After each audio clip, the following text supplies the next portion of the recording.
Subson here. In this clip, I'm going to talk about some of the basic Linux commands that you would use from a command line. I'm going to open up a terminal window. So no matter what computer system you're using, there's a couple things you're going to have to do in every single computer system. And that is, one, how do you list files? What are the files? Well, in Linux, that command is ls. If you give it options like ls-l, that's a long listing, and that will show you more information than just the file names or the folder names. It will give you information about permissions. It will show you who the owner, who the group owner is, size, modification, date, a bunch of information. I'm not going to drill down into how to use ls today. Just know that probably the most useful versions of it are ls-l and then ls-a to display any hidden files. In Linux, any file that starts with a dot will automatically be hidden. That's how you hide a file. Just same with a folder. If you make a folder that begins with the dot, that folder will automatically be hidden. So that's how you display your files. So if you just type ls, it'll display whatever the current directory is. If I give it a folder name like /user/share/backgrounds, it will display the files that are located in there. I'm using the up arrow to recall commands. So you can, the user share has a lot of files. Everything in blue is a directory or a folder. Alright, so that's the ls command. If you want to view the contents of a file, one of the most common commands is cat. Cat stands for concatenate. In other words, if you give it a bunch of files, let's just say bin/mbg, bin/pbg, bin/cbg, what it will do is it will display the files in that order. And it puts no spaces in between the files. It doesn't show the file names. This is how you would actually, if you had 3 files and you wanted to combine them as one, you could use that and then use the redirect symbol to say, whatever your new file is.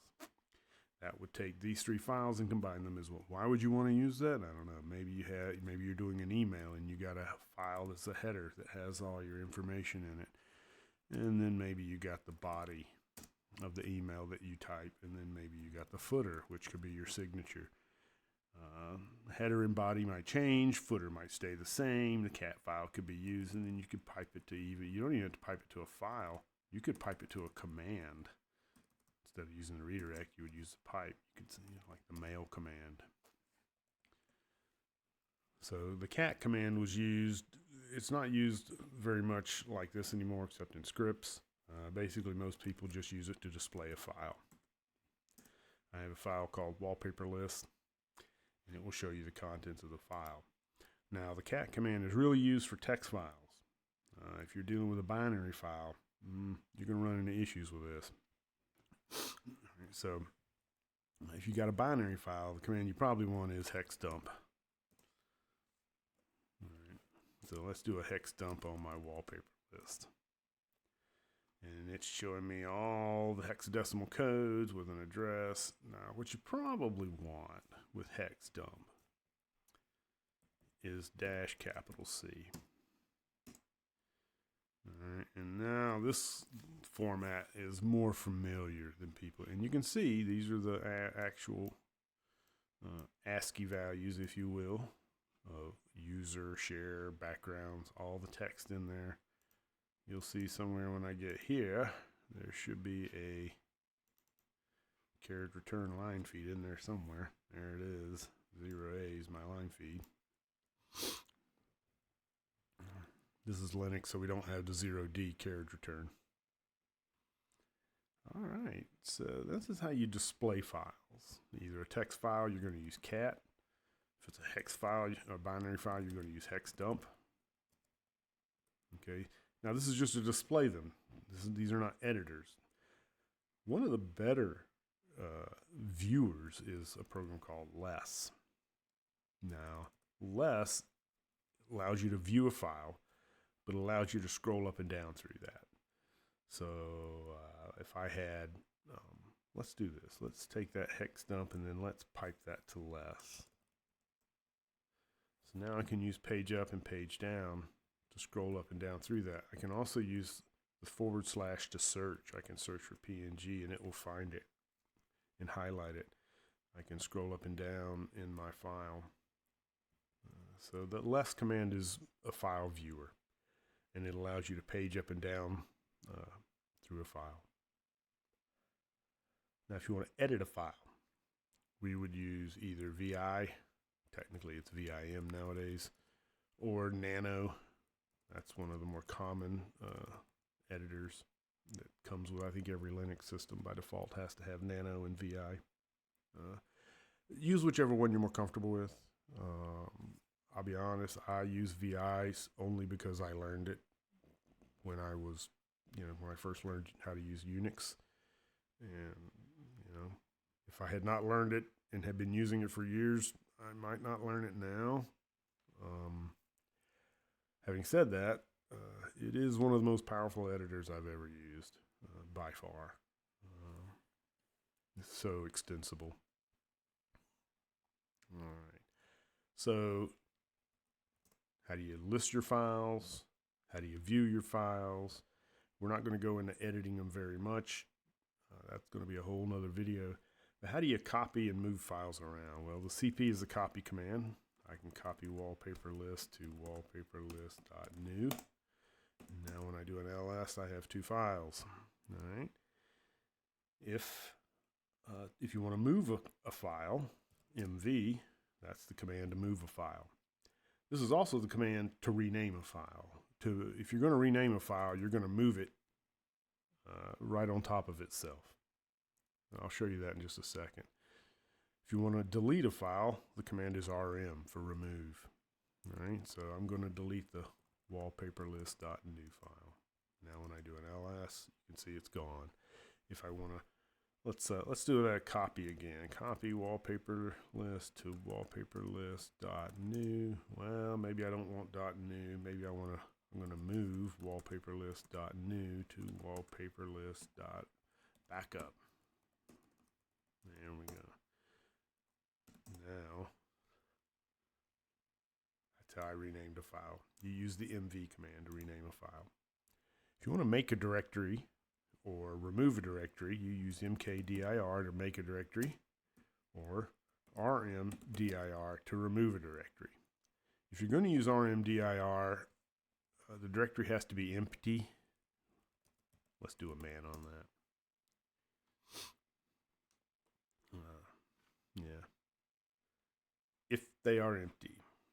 Most people do not use rmdir. They use rm.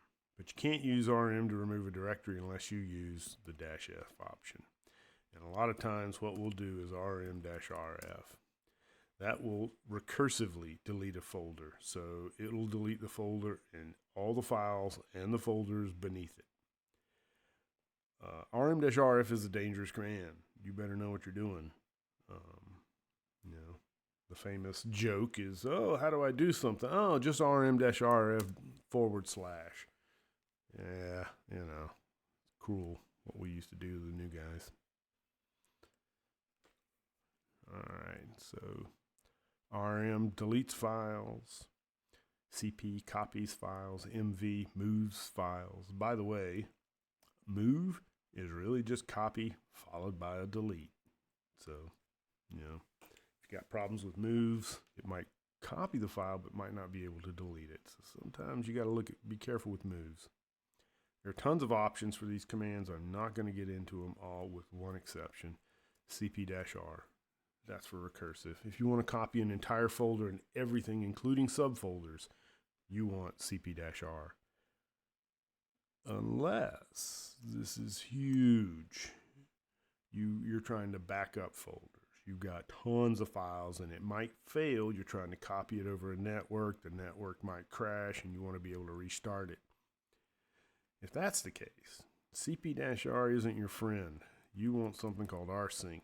I'm not going to get into rsync today, but you can read the man page on rsync. This is the command that will allow you to copy an entire folder, and then if it fails, it'll allow you to restart. It's also used for basically backup. rsync is your backup command. It'll do all kinds of stuff for you. So what have we done? We've talked a lot about how to view files, how to see what files are on your system, how to copy them, how to move them, how to delete them, how to make folders, how to delete folders. The last thing to talk about is how do you get help, and that's the man. Man is the Linux or Unix manuals. If I give it a command like ls, it will show me here's how you use the ls command. You'll see that the man page has a number here. That's the section. Let's do a man on man. If you've never looked at the man page of man, it's worth your time. It explains that the man page are divided into sections and they are numbered. Actually also lettered as well, but we'll come back to that another day.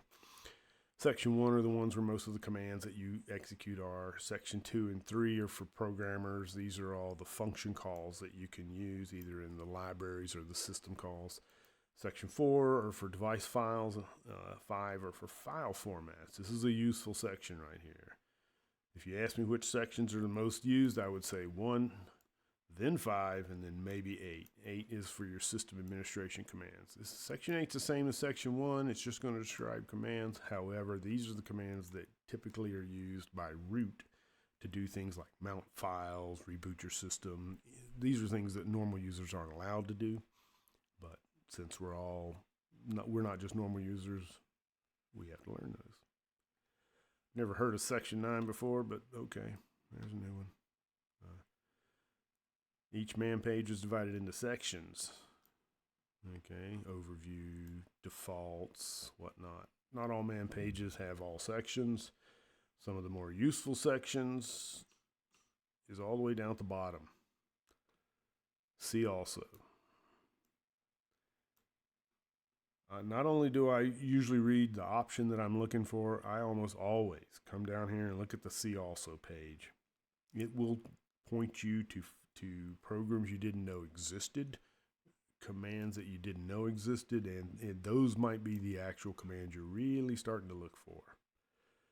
And one of those that we're going to talk about next is this one right here, apropos. Notice we've already looked at less. We talked about less already.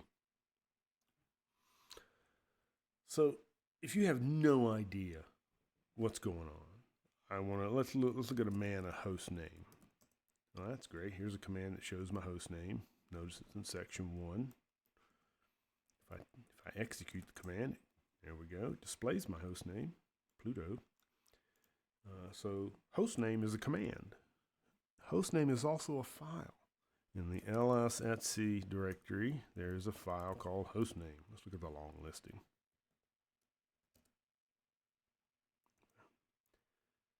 Try again. There we go. So if I wanted to look at the format of that file, I could type man a host name .5. That'll take me, if I just type man of host name, it takes me to section 1. But if I put a .5 on the end of it, it takes me to section 5. In the old days, I didn't do it that way. In the old days, you would always do this. So you would do man, and then you give it the section number, and then you give it the command that you're looking for. Either one works. I think you can even do, can you do this now? Yeah, you have to escape them, but I think you can. Yeah. Whichever works for you. You'll probably see me doing this more than anything else because that's the way I learned. So there we go. Notice this is a different man page. I'm in a different section of the manual, and this is different information than the command man page.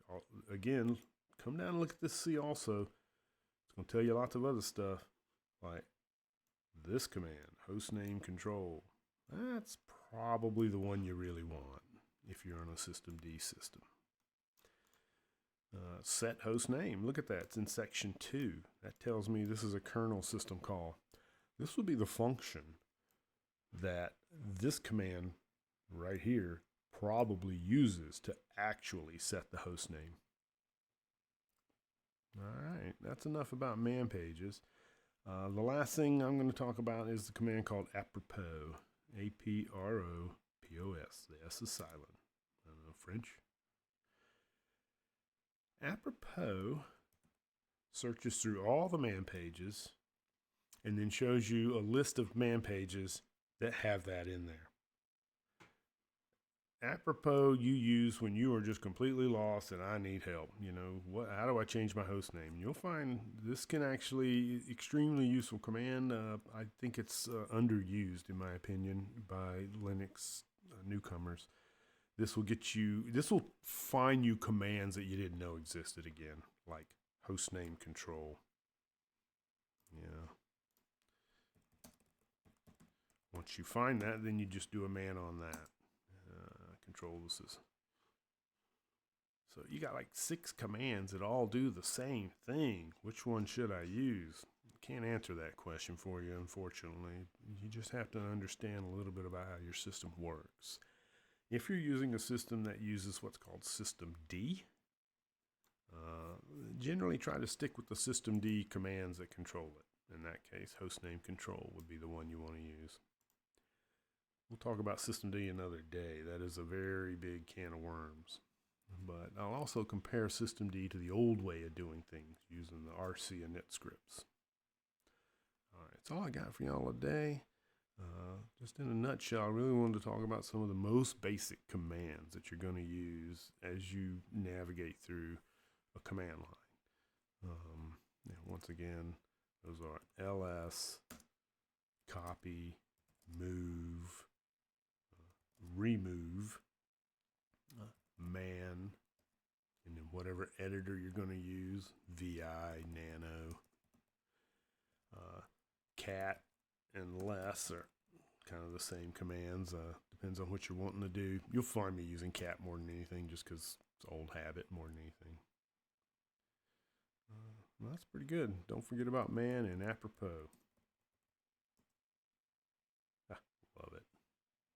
Y'all have a great one. Thanks for watching.